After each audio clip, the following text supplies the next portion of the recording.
Hello, hello. We are back again. I'm Meghan Telpner, your host, and I want to thank you, as always, for being here. Before we get into today's episode, I want to remind you that the action is at courageouspivot.com. Please go over there to subscribe to the podcast. That way, you'll get new episodes dropped into your inbox, as well as special offers in between, first dibs on any live online events I host, as well as access to the Heart Reset, a revamped, updated offer that I created for you at no cost to help you tune into the whispers of your heart, to understand that process that is so often talked about in so many episodes, including this one.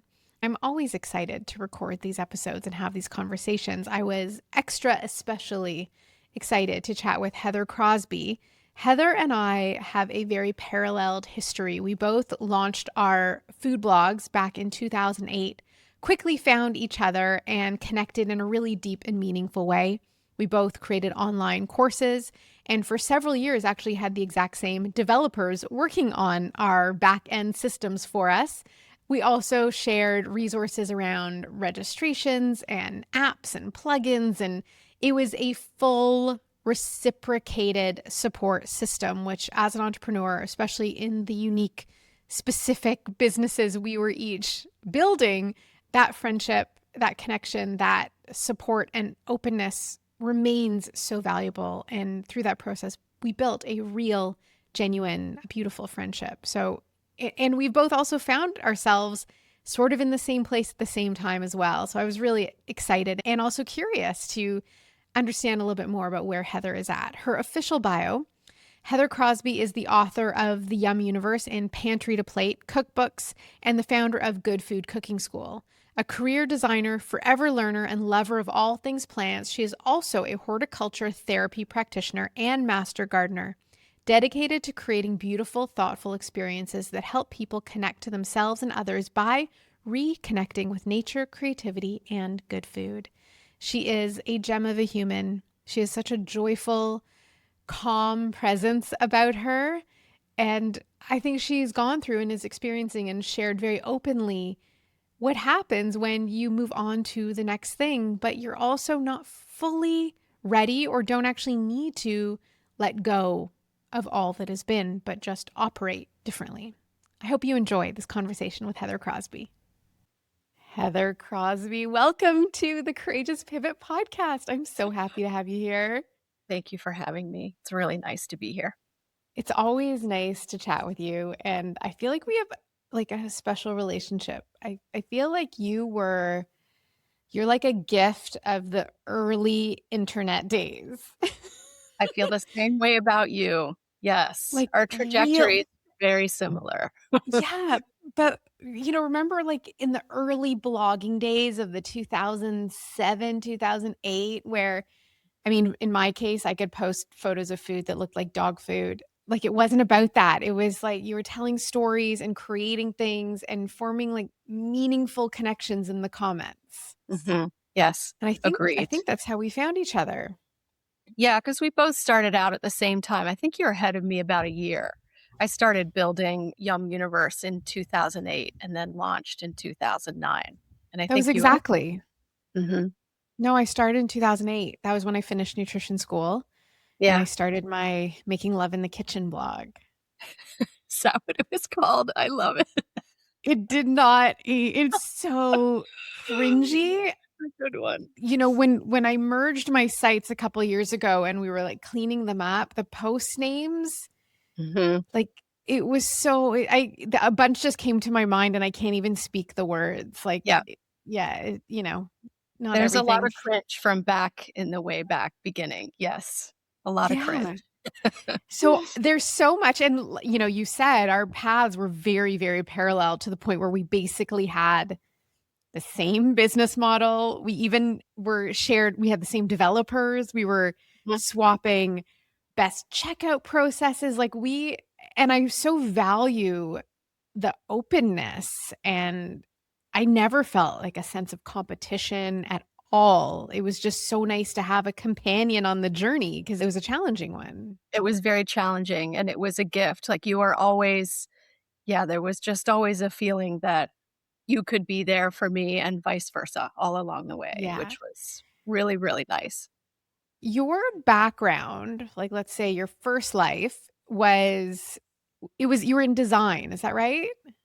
Graphic design. And I Graphic still do a design. lot of graphic design. Yeah. I went to school for graphic design. I was always an artist and creative type. Used to do lots of photorealistic drawings in high school and sculpting things. And when I went to school, it wasn't really an option to be an artist. I had to find something that would be creative and also make a good living. At least that's, the voices that were coming at me from my family. So I chose graphic design and learned a lot in school, but learned the most out in the real world. So after I graduated, I knew I wanted to go to a city. I knew it wasn't gonna be DC, which was the closest city to the school I was going to, which is actually the town I live in again now. And I had gone out to Chicago for a wedding, and my brother was out there, and it just felt like home. I knew right away that that's where I wanted to go. So I came back and started interviewing, traveling out to Chicago and throwing myself into these big design firms, and this is back when you're, like, lugging a giant portfolio case that weighs more than you. Interviewed at a bunch of places, came back and had one small design firm offer me a 3-day-a-week, 3-month gig, and I was like, "Okay." And I just sold my truck and moved out there and took it, and it went from there. So, got to work at a lot of really great agencies with very cool dream clients. Yeah, it was a good run. And what and you were still doing that when you started YumUniverse. Yes. Yeah. So I what kind of what always have been doing design all along the yeah. way in the background because I love it. I do love it. Well, you're brilliant at it. I mean, you're one of these people that I mean, there's a lot that I adore about you and admire about you. You have an ability to make things just beautiful.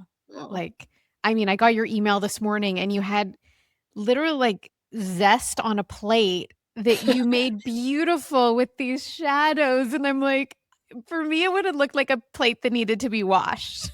I didn't make it beautiful. It was already beautiful. I just put my phone up above it. I Well, just feel like there are a lot of really sweet, simple moments in our lives that are really beautiful, and it happens with or without us. Yeah. well, you catch them. Mm. What drew you to food? Health reasons. I always really liked food. My grandmother was a great cook.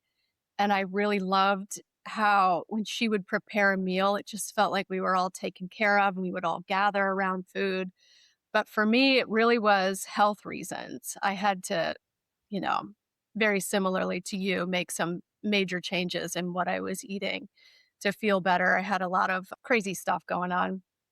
And I started creating recipes, like just applying creativity to the ingredients that I was not familiar with, because I grew up with white food diet and a lot of unhealthy things. So I was just experimenting with ingredients and really loved the no boundaries of it all and just seeing how you could use ingredients in ways that weren't really how you were supposed to use them, like cashews for cheese and stuff like that back then.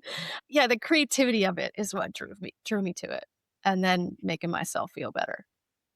So you had your blog, which was beautiful and great, and I always felt like there were certain blogs back in the day that were massive, and I couldn't figure out why. I was like, "This isn't good at all." And then there were blogs like yours, and I'm like, "Why isn't this massive?" Because it was beautiful and your recipes worked, which was Mhm. rare.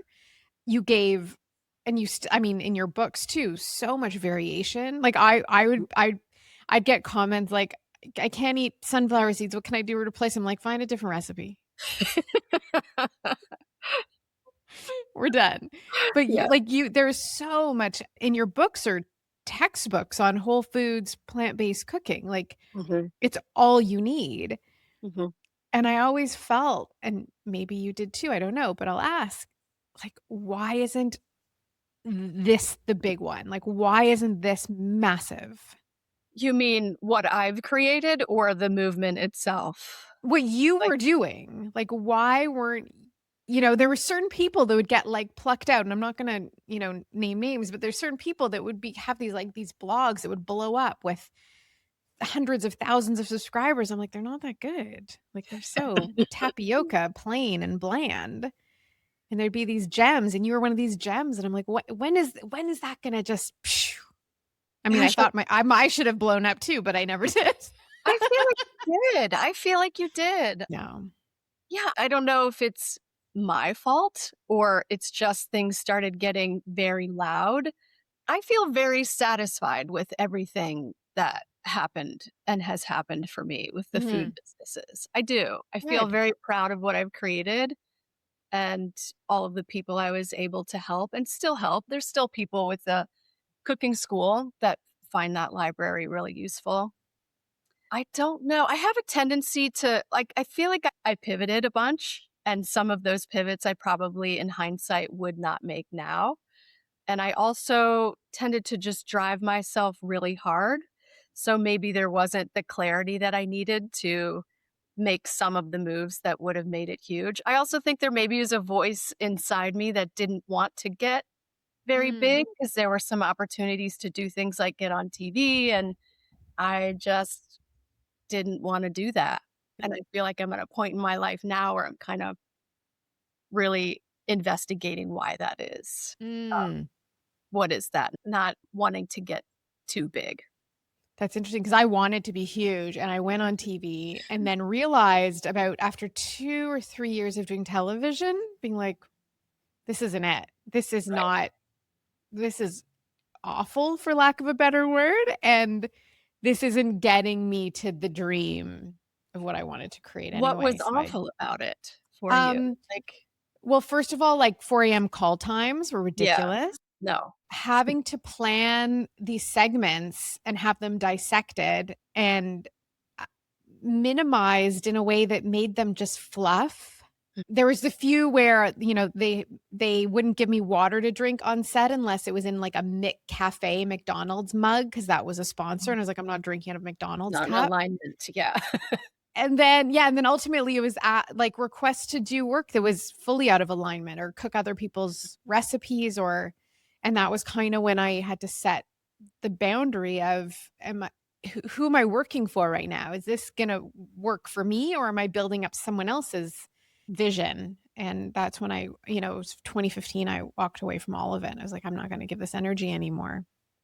It's always been a very admirable quality that you have. I feel like you can cut through the BS very quickly and you don't get bogged in the emotion of something. And so there, I think that's my answer is I'm just such a sensitive creature and I think I get very myopic with my work and consumed with the emotion of it. So I Mm. don't always have that clarity I to do get consumed with the emotion and the narrative, but I also have firm boundaries. So you I'll have say no, but then I'll be sleepless about it because I'm like, why would they even ask me to do that? How dare they think I would do so we all have our own narratives, I think, that play in right. our mind and just how we express them differently. I mean, you were the first person I think that introduced me to human design when I don't Oh, remember what we really? were talking about. And you were like, what's your human design? And then you dissected my entire existence. And I'm like, how did she do that from knowing where and when I was born?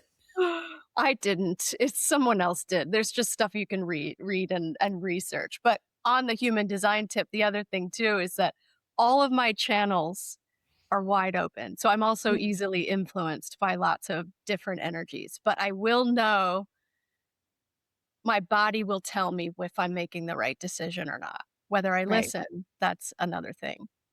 I'd like to think that, in our enchantress into the crone years of wisdom, that we are getting better Yes. at that. I feel We like are. all my silver streaks of hair are like my antennas to be like, you know what you have to do. Just Yes. listen.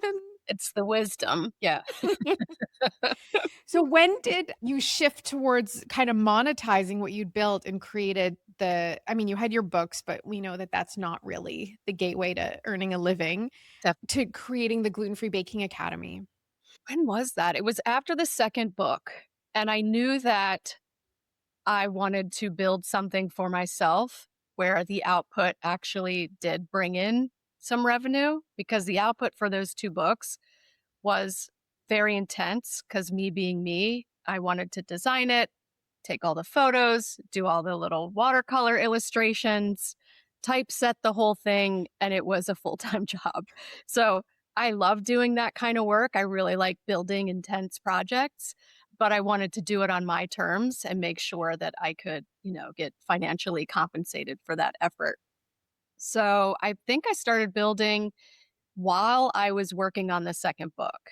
And again, I'm just very curious and I love to solve problems. And gluten free baking was a problem. There was just not a lot of good options out there.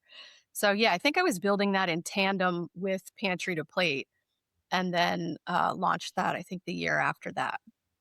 Do you know Yeah. know what year that would be? Was it I am the worst at the 2016? years. I feel like it would have been 2018. Oh, that late, okay. Oh, 2017 or 2018. You know what? I that think makes I did sense. launch it with the second book, so that would be 2017. Yeah, that makes sense. Just thinking I cheered so hard for that program, and you were so generous in the affiliate commissions to the point where I'm like, you can cut it." Like, I felt like you were literally giving half away. I was really grateful for everyone's, introductions to their communities and effort to cheerlead on my behalf. Yeah, it felt right to me. And then folded that into what Good is food now cooking the school. Good Food Cooking Mhm, School, mhm. which again, I mean, I say this to everyone, but I was like, "Heather, like, you need to quadruple the price." I know. Hindsight. Gosh, there's a lot to talk about with this, but yes, I built that. I wanted to expand what I was offering.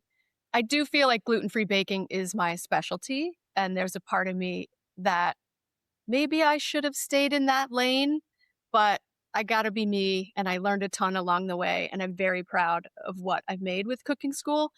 But I had to go bigger and I wanted to share all the things that I know and wanted to share. So we went into food and fermentation and cheeses and all of that. And that actually launched in April of 2020. And I had moved everything from the baking school over to that. So it's just like a bigger, more robust mothership. Yeah. I sometimes think about, you keep saying, like, looking back, things you could have done differently. What do you think, like, looking back and reflecting on what you built and how you built it, if you could make, like, 1 or 2 changes to what you had done, what would they be? Or would they even be significant to the outcome, do you think? I don't know. I'm a big believer in that you go through what you go through because you need to learn some lessons. And Yeah. so don't know that I would really change anything. At this point where I am now, I think I would have focusing on the gluten-free baking is something that still interests me. So I think maybe if I stayed in that lane, that would have been good. But Mhm. what would I change? I probably wouldn't have driven myself as hard as I did. Right. There's some traits and some things that I need to shed. I'm in a big chapter right now where I'm kind of just marinating and reflecting on things. I wouldn't have driven myself so hard. I did everything myself. I had a VA who helped me with customer service in the inbox and that's it. I filmed everything myself. I edited everything myself. I took all the photos. I wrote all the recipes. I did all the recipe testing. Like there really wasn't anybody else. And it was very lonely experience that I didn't realize it was lonely at the time. I see it now. I think I would have greatly benefited from maybe working with a couple other people along the way who were able to separate from the tornado I was in and give me some perspective that I wasn't able to provide myself at the time. Right. I think that's the thing I would have changed, the way I operated and really thinking about the why of the decisions I was making instead of just feeling this need to go and build and get bigger and just keep going. There was never any time that I took for myself to stop and really ask myself, why do you want to do this? Is this the right move? I just felt like I needed to keep driving and building and building. And that's part of work that needed to do on myself, That's if really that makes interesting sense. because, I mean, I also drove myself really hard and wanted Mhm, bigger and bigger, and I did scale it up with more humans. mhm, I effectively delivered the same program with me and 2 other people as I did with me and 8 other people. mm, And for me, I missed the tornado.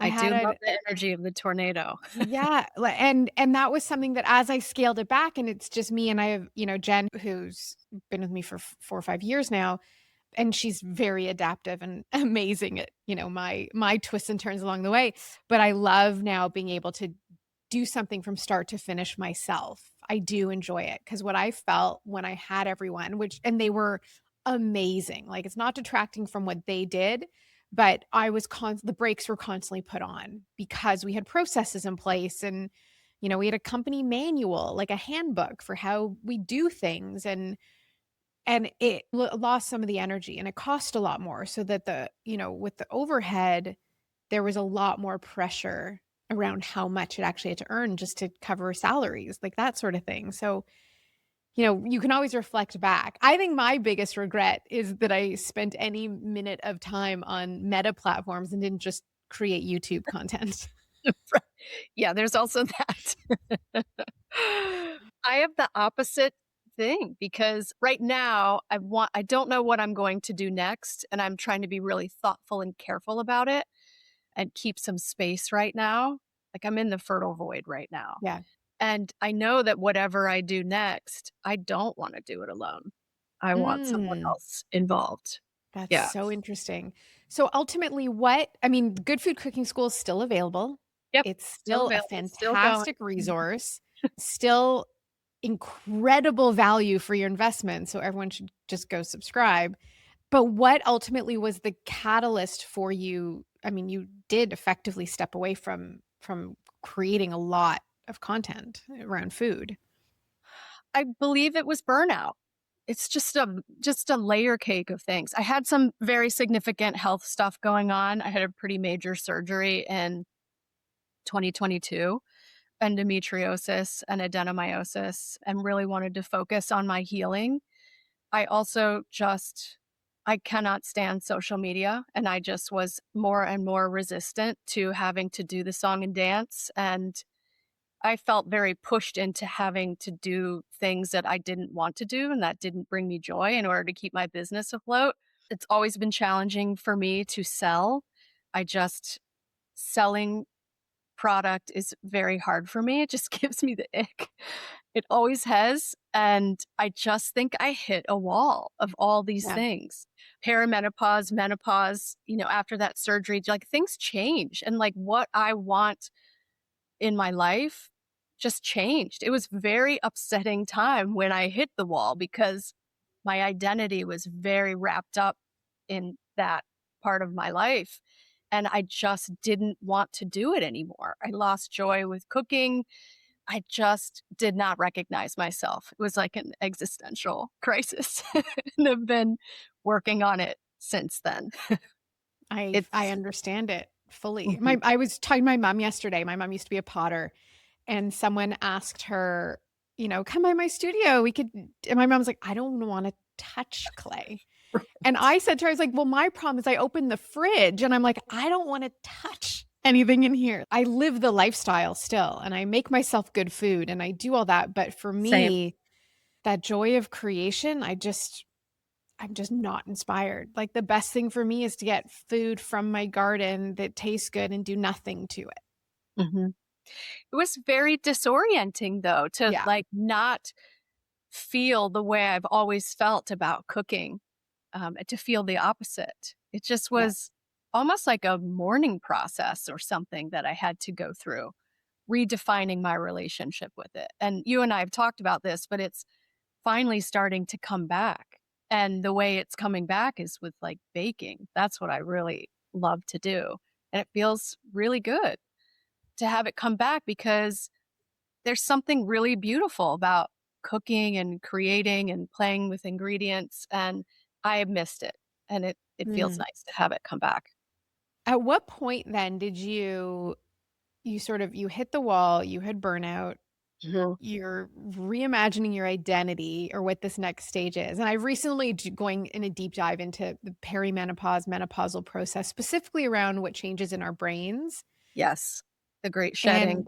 and the shedding, and that the idea of when your reproductive system shuts down, women again start asking the question of what is it that I want or who do I want to be now? Mm-hmm. You answered it in some ways by going back to study something completely different. Yeah. Tell me about that. Horticultural therapy.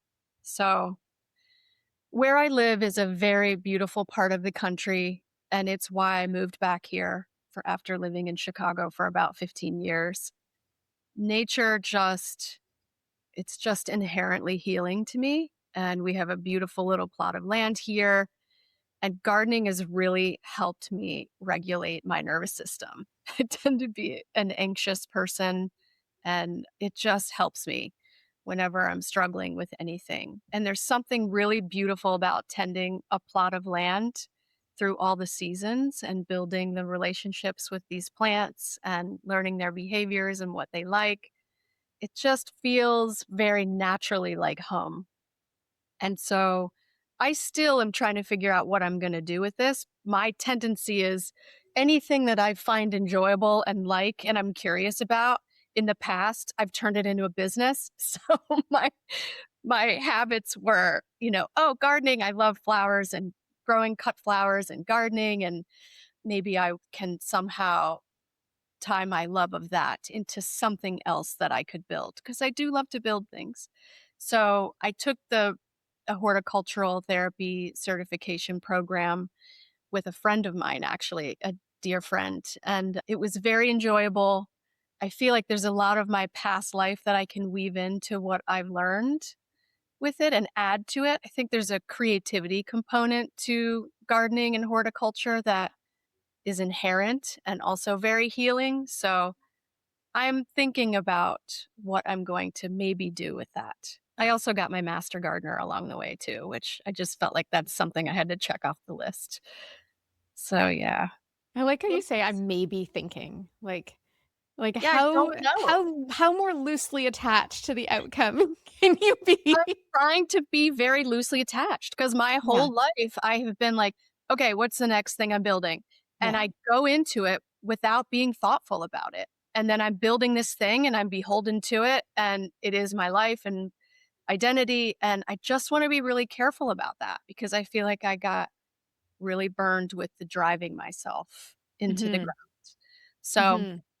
I want to respect it enough. I want it to come to me a little bit stronger than I'm going to it. So I Yeah. have ideas. I also feel like I'm just recovering from the burnout of everything still a little bit. But Yeah. it feels like spring metaphorically. Like I do feel like some things are starting to peek their head above the surface. So, So I received your email this morning, which all right. everyone, beautiful, subscribe. I love that you set up a new site that you actually have to log into to Mhm. read. What was behind that decision? Because it's an unconventional decision when you're putting something out in the world. You're Yes. like, "It's out here, but only if you'll jump through a little hoop first." Yeah, I want people to really want to be there. It's as simple Yeah. as that. I just really want you to want to be there. And I feel like I have thoughts about AI and where things are going. And I just don't want crawling of information. And I just want it, but it feels to me like Mm, I want a space where it feels like I'm inviting you into my home and we're hanging out. And there's no creeps like running through the living room while we're trying to have a conversation.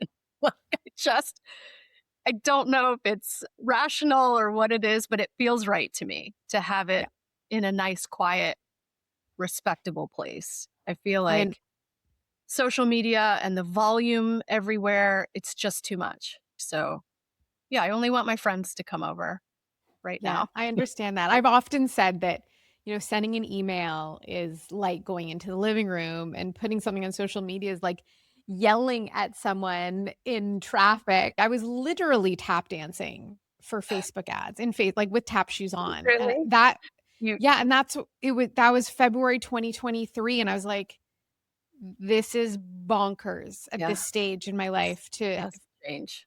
and that was, you know, it wasn't the moment I made the call, but that was the moment that I was like, "I can't play this game anymore." And I've been off social media now since December. Nice.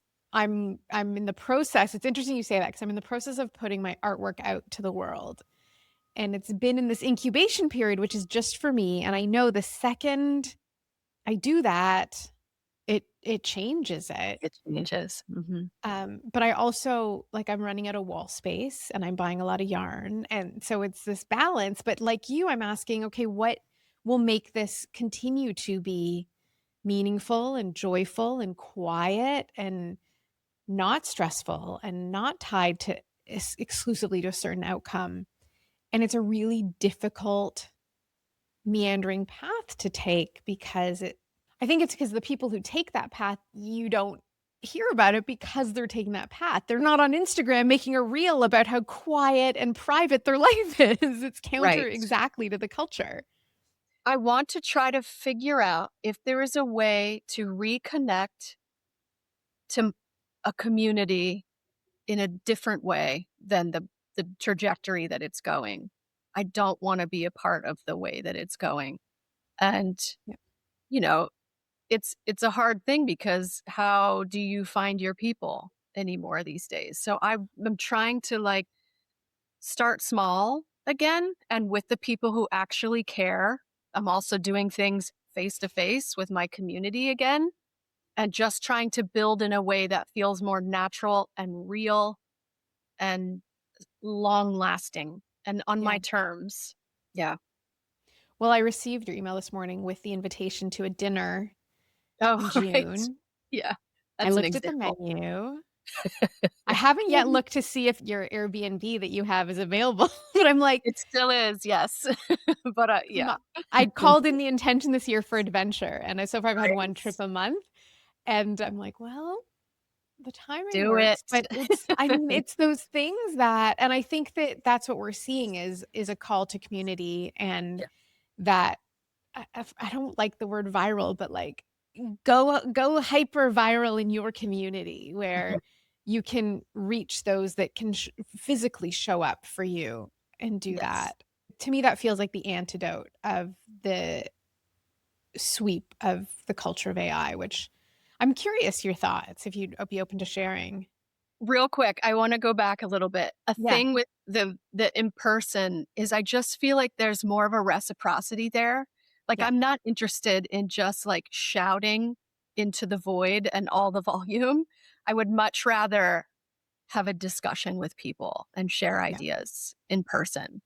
I'm still trying to figure out how to Well, do that again. I Lots of think that's part of why humanity has fallen apart, for lack of all sounding so business. dramatic, but for, 5 years where everything was online, it's almost, almost 5 years, there was no reciprocity and there was no room for conversation. It was you're this or you're that, you think this way or that way, you vote this way or that way, like, everything was, uh, fully divisive. There was no room for nuance or intelligent conversation or intelligent disagreement, which is Exactly. also part of living in a community. We need to be able to do that face to face without the protection of a screen between Yeah, us. Like, to yeah, look at someone's face and have a challenging conversation is a yeah, very different thing. yeah. Or without there's the screen as a protection, but there's also what that device is actually doing to how your brain is working. Like you're Mhm, already in a less than optimal functioning state. mhm. And then, the warrior in you. Yeah, it's a layer cake of problems. Yeah, Yeah. yeah, Thoughts on AI? Lots of thoughts. Right now, irritations, like, if I'm ever I did take Instagram off my phone, but if I ever end up back there for checking in on things or people that I wanna know what they're doing, I just, like there's so many recipes and photos out there that I know like, I have a relationship with these ingredients and how they behave. I know that photo is not real. That is not a gluten-free bread. There is no way.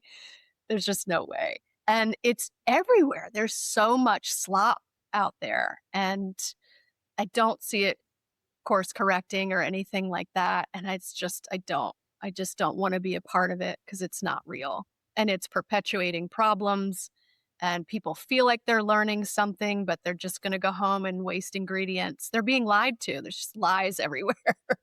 Yeah. Yeah. I have this thing with Josh, my husband, because he will see a recipe and he goes to make it, and I'm like, I'm watching him, and he doesn't want me to, micromanage him in the kitchen, and I'm grateful he's cooking and does a lot of the cooking. But I'm like, can I like I'm like, can I just look at the recipe before you go make it? And often I'm like, there's no liquid in this, or there's nothing that's going to hold this together. Like when you cook, and yeah, there's a lot of junk. A lot of junk. But how is that for you relating to AI and they're I feel fake like a lot images of or? that is there's a lot of AI generated stuff out Mm, there when it comes to recipes, which is my lane. right. So this is just such a bigger conversation, but I just feel like human beings are not in a great place right now. And I don't think that AI is going to make it better. It's Yeah. going to further disconnect us from so many things. And yeah, I'm just going to share a quick side story about an AI recipe because we're gluten free and we just yeah, celebrated Passover and I wanted to make a gluten free matzah, which is like a super dry, yes, unleavened cracker. for sure. And I asked ChatGPT for a recipe to make this, which I did with my son. And it was just, tapioca flour and oat flour. And it said to bake it for 15 to 18 minutes. And I was like, there's no way this is going to bake in time. Dry And we out and baked it for 18 minutes and it was still soft. And then it ended up being like a 45 minutes to properly dry it out that, you're going to choke and get constipated, which is the prerequisite for matzah. And then later I was reading that if you bake anything for more than 18 minutes for Passover, it's no longer considered kosher for Passover. jeez. So I was like, oh, like that's what happened. Mhm, This was mhm, never going to work. It was just there was a certain requirements needed. So it met those requirements, but actually working wasn't one of them. mhm. Yeah, lies. Lies my AI told me. Yeah. Um, which there's plenty. So you did the horticulture. You have a beautiful garden and Mhm. you had a was it a pop-up or an art exhibit or both of your own creations using natural materials? It was both. I'm very interested in botanical dyeing and also the whole life cycle of the plant. Like, I just think it's miraculous that a tiny little seed will grow into this giant cosmos, and then you can harvest the pigment from this plant and dye things with it. It's just very fun to go through that whole journey with the plant. So I was experimenting my first summer with lots of different dye plants. I had indigo, scabiosa, cosmos, and I was testing lots of fabrics. And what I was doing was just dyeing bandanas. And I had so many. I was like, what am I going to do with all these bandanas? And then I was also teaching myself how to make paint out of the pigment. And so I decided, as I always do, I can't just do anything fun for fun's sake. I decided to open up a store for a weekend, little pop up with all the stuff. And so then I was doing lots of paintings and sculpture, like soft sculpture, and some vessels and lots of bandanas and scarves. And yeah, I've always wanted to open a little store. So that's the way to do it, where it's only 3-day commitment. It was fun. Did you feel like preparing for that event was like brought back hustle that you were trying to avoid? Yes, it was a learning Interesting. moment. I still Yeah. really enjoyed it. But there was that moment where it shifted from, "Oh, I need to turn this into something bigger," instead of just enjoying it, and I very much learned my lesson. I feel like that was, like, a final big lesson for me, but I really enjoyed it. My community here is incredible. They all came out. We sold out of everything.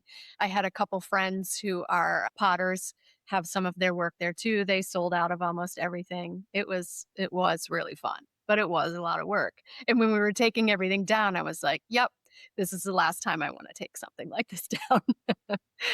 Yeah, So it you've was no desire to build a show again of I that don't think nature, no so, pun not right. intended. Yeah, not right now. I think I'd Right. rather show in someone else's space with work Okay. instead.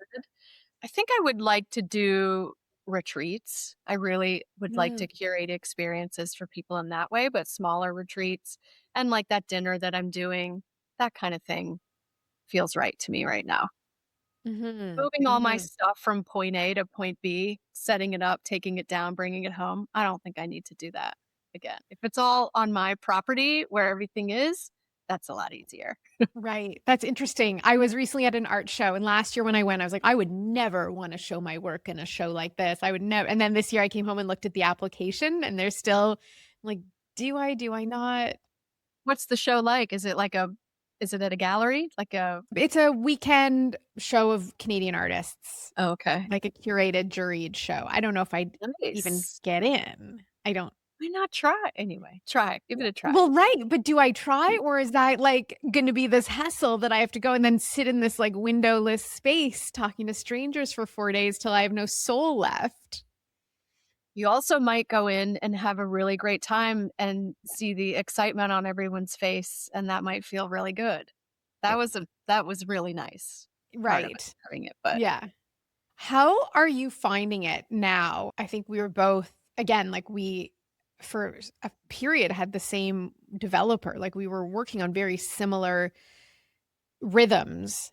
I mhm. had more help, and there were times I think I'd said to you, I'm like, "What are you doing? Like, you need some you." Many times, but I why I didn't really listen, I don't know. Well, I mean, there's a simplicity in that too, but how have you found the structure for your day? Like, when you don't have, the list of things that have to get done that day or what, whether it's assigned to you or something you're creating yourself, there's something about waking up and having that list that, for better, for worse, directs where you're going.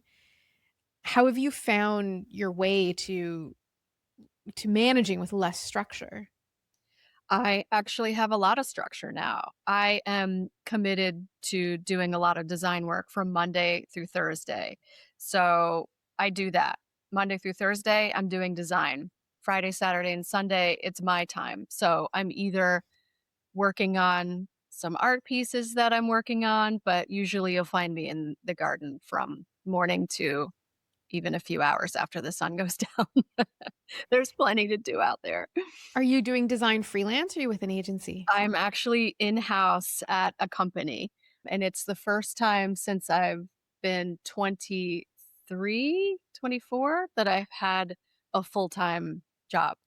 So, it's like the good enough job for me. I really like it. And again, Monday through Thursday, the rest of my time is spent doing what I wanna do, and I love my team. I love the work we're doing. It's very branding focused and logos because we have hundreds of private label brands within the company. So I get to do what I love design wise, and it's been a game changer for me. That's so interesting. I released an episode a few weeks back called The Freedom Myth and what Hmm. entrepreneurs don't want to talk about Hmm. because I know for myself there was no other path that made sense. And I also know that there's tremendous beauty in finding a great role with a great company, and not having to carry every decision and choice and error and issue on your own shoulders by yourself. Yeah, I needed it. It was like a bit of a life preserver for me. I needed to catch my breath, not be hustling for myself, and have the security under me to then make a really thoughtful decision about whatever I do next. And I'm actually very much enjoying it.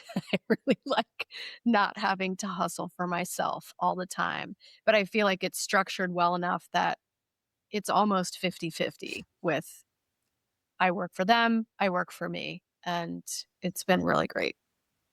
That's so interesting.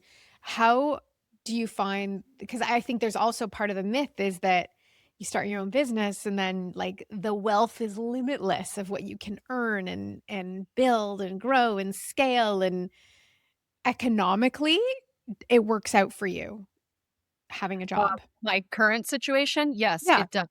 Because my whole life, I've been a freelance contract designer, and then with cooking school and the baking academy, it's always been a roller coaster. Like, it's either feast or famine, and it's so nice to just have a paycheck come in twice a month and I haven't had to like really hustle for it. Like a lot of the work I've been doing for decades and it's very natural for me to do. So I don't feel overworked. Yeah, it's nice to have that foundation. Is there any party that wishes you'd stopped earlier? Yes. Yeah. Yeah. And not really switched it off earlier, but would have been listening to the warning signs that were there. Mhm. I wish I listened earlier and didn't have to like starfish in the living room, like crash so badly. But it really unfolded the way it needed to because I have a Yeah. lot of insight about what I need to do next. So What have you found is the biggest challenge in reimagining your identity now? it's not coming to me as definitively as it has in the past. Like I usually know what I'm going to do next. And I even have all of the pieces right now for what I could do next. But I have a great resistance to what it is going to take to rebuild something, and I'm trying to just enjoy my life right now instead of Mhm. driving and building. I really wanna take my time, like I've said before, just to make a thoughtful decision. But that desire's still there, you think? Like, or like Absolutely. It's yeah, definitely there, but I wanna make sure I channel it in the right way, and right. it's not as evident to me. I do feel like it's garden related, it's plant related, Yeah. nature related, wellness related, but it's not quite formulating for me right Mhm. now. Like where before it's like I know I'm doing design, I'm writing a book, then I'm writing another book, then I'm Yeah. building the Gluten Free Baking Academy, then the cooking school. I've always known. And then there have even been side businesses. Like I had a purse company once and a jewelry company, and I used to do fire performance. Like there was just like all these things, but I just want to be in my garden and Yeah. just exist right now and try to get comfortable with just existing, not accomplishing, not building, just being a human in my garden and with my people here in my local community and just existing. It's Yeah. uncomfortable sometimes, but I feel like it's important. There's like a little voice that's like, it's very important. I hear that and I feel that completely. When I started weaving, I was like, "Oh, I'll host workshops here and I could teach this and I can have these people here and I could do this and that." And I'm like, and every so often, and I fall into these patterns, these that I know are just patterns that I'm working to undo, unlearn, unravel, unattach from. And it is hard because the ideas still come. And then I always ask myself, but on the day of that event, is that what I really want to be doing? On the day I'd have to film that. I filmed a whole course like in late February about it was about coherence and it's what I love, but on the day of filming it, I'm like, here we are again. And it's a great everyone go get it. It's called the Heart Reset. It's totally free. Um, but at the same time, I was like, what is this? This didn't need to happen. I have a big stash of yarn that wants to be woven, and that's just me sitting quietly, not even, it's a very difficult process, and I think, and I suspect that's why most people, most women get halted on the journey because it's hard to explain it, and it's hard to say, "Oh, what are you doing now?" Um, Yeah. It's disorienting yeah. and, but also revelatory. Like I feel really great about who I am and what I want. And I feel like I'm taking much better care of myself. And Mhm. I really like this chapter. And I guess it's like I have a trust of myself and greater things that it will come to me when the time is right. Mhm. I want to That's be ready really for it when the time is right. what advice would you give to someone who's in it, knows that it's not right anymore, is like, maybe a few decisions away from lying flat on their back in the living room, but not, not willing to make the leap or not ready to, or it's not bad enough or they're not uncomfortable enough? A couple things. Really feel like be kind to yourself through the process and really listen to how your body feels about something. That's something that's always kind of really guided me. I feel like when you ask yourself a question about whether you should do something, I feel like you can feel it in your body, whether it's a yes or a no.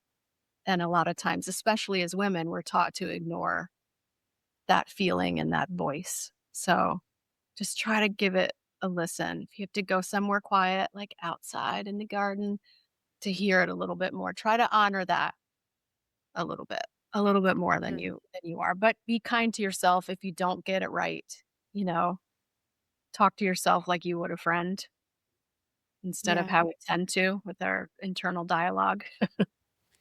We shared the last developer we shared was a bit of a challenging personality, a challenging Mhm, person to work with. I mhm. take full responsibility. I roped you into it. I'm responsible. But, Once you learned. it's interesting near the end when I was canceling a big project that I'd already sunk close to $20,000 into, he was building out a brand new custom learning management platform for us to host the whole school. And I said to him, I was like, "I can't move forward with this." And I felt super emotional, which was not really the relationship I had with this person. And he said to me, "There's something else going on with you because I know this isn't about the website." And I was like, "Damn you, like, who are you?" And then I was just like, "No, I just don't wanna build this website with you." But after that call, like, that was about 6 months before I shut it all down. It's a And yes so and. Yeah. yeah, there's sort of the trail angels along the way that Mhm, kinda mhm. whatever reason, they're channeled to say what you need to hear, and it was Exactly. not the right messenger or the right I was like, I just paid you $20,000 for nothing, and now you're telling me that I have deeper issues?"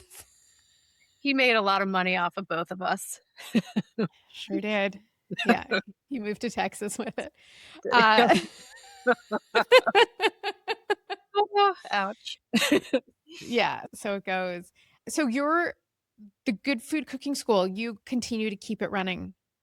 Yeah, it's running for now. It is a helpful resource for people. I do Yeah. still get emails and correspondence from people who are using it.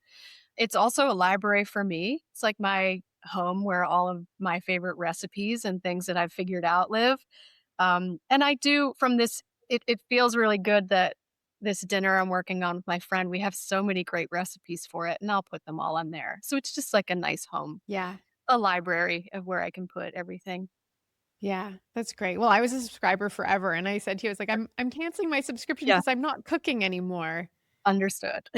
But you had that beautiful recipe, and I think he was like, "Oh, you can use canned." I was like, "I'm not at canned food yet. I We're know. not going there." Like, Close, but not making some recipes take time and take lots of yeah, ingredients, and, they just do, and I understand if it's not a good fit for everyone. no. I mean, it's all so beautiful and so delicious, and we know it'll work, and your photography, the whole experience of what you create and put out in the world it's necessary and essential beauty. That means a lot to me. I feel like there's so much beauty everywhere. I am someone who will, like, get down in the garden and notice all the little specks on every little petal, and I do just appreciate it's almost overwhelming to me how beautiful things can be, and it's nice to have the cooking school to put the food specific stuff on there. It's nice to have my website now where I can just focus on all the random things that I appreciate, from Mhm. black walnut dye to that cake you're talking about. Well, I think from the outside and a little bit on the inside, but to me, it seems you're doing a beautiful job of bridging identities. And, as we're talking, you know, it's easy to feel like we're in the liminal when we don't have the certainty we once did. But I also wonder if that's sort of the nature of the time we're in right now, that there is so much shift and transition that maybe this liminal is actually w w we're landed. Mhm. Can It's feel like it. we're landed, but maybe not, we don't have our feet fully immersed in the soil yet. We're still sort of tiptoeing around to see how it feels. Mhm. Or you can't quite see it yet. It's underground. Like, I do keep thinking about it like a fertile void, like, there's just everything's, like, in the soil right now, Or the and tulip I bulbs have in to February. trust. Yes, right. I just have to trust. Yeah. Will pop up when it's time. But it does feel very good to be a little quieter right now. I don't Mhm. need to add to all the noise that's going on. Yeah, I feel that very, very much.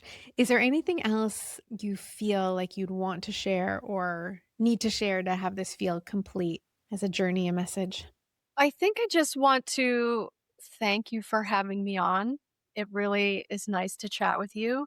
It's something, that I have a little bit of nerves about. It feels good to do the uncomfortable things. I think it's really important. And yeah, it just was really nice to spend this time with you and And everyone who's listening for and sure. one day we will spend this time together in Sedona or Joshua Tree, or Yeah, it will happen, or I'll find myself in West Virginia in June coming to dinner. much good outdoorsy foraging, all kinds of stuff that I think we could get into. It'll be a Yeah. blast. Oh, one last thing before we go. I had this thought yesterday because you sent me some samples of things you're dyeing with black walnut. Mm, And if you ever wanted to collaborate in creating the materials and I could weave them, I'm putting that out there. And then I had this thought and I mentioned it to Josh right when we were going to bed because that's when I tell him all my big ideas. And he's like, really, right now? Um, and then this morning, I got an email about a course on weaving with natural fibers. And I was like, this is a sign. I'm going to it's mention it. fine. And the answer is yes. Like, I would be I so feel it. fun. That's just a Yeah. all caps yes. Okay. We'll Let's work do on it. that one. Yeah. All right. Thank you so much, Heather. Thanks for being here. Thanks for having me. It's been so nice. I forgot something. Sorry. Where are the best places to subscribe to your love notes and find Good Food Cooking School? Goodfoodcookingschool.com and heathercrosby.com is where I'm spending most time lately. Perfect. Thank you. Thank you. Thank you, as always, my friends, for listening through to the end. I thoroughly enjoyed my chat with Heather. I hope you did too. If you're in the West Virginia area, you best be subscribing and get over to that dinner of hers happening in June. I know I would love to be there. As always, the goods from this episode, the resources and links to Heather's work will be found in our show notes, which you can get to by going to courageouspivot.com.